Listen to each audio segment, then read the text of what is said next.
I've been attached with the feeling of now waking up with you by my side. Talagang pinag-uusapan na nga ngayon ang taping ng ating couple na sila Donnie at Belle Mariano para sa kanilang movie na Tayo sa Wakas, dahil alam naman natin na sa May na nga ito.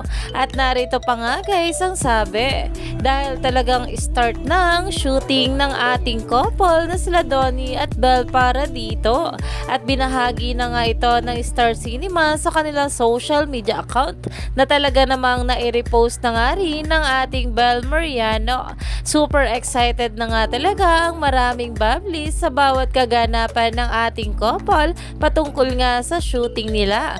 Lalong lalo na nga at kaliwat kanan nga ang kanilang mga endorsement na talaga namang napaka hardworking nga ng ating couple, at marami pa nga talaga tayong aabangan sa kanila, at hindi nga lang itong movie comeback nila sa big screen.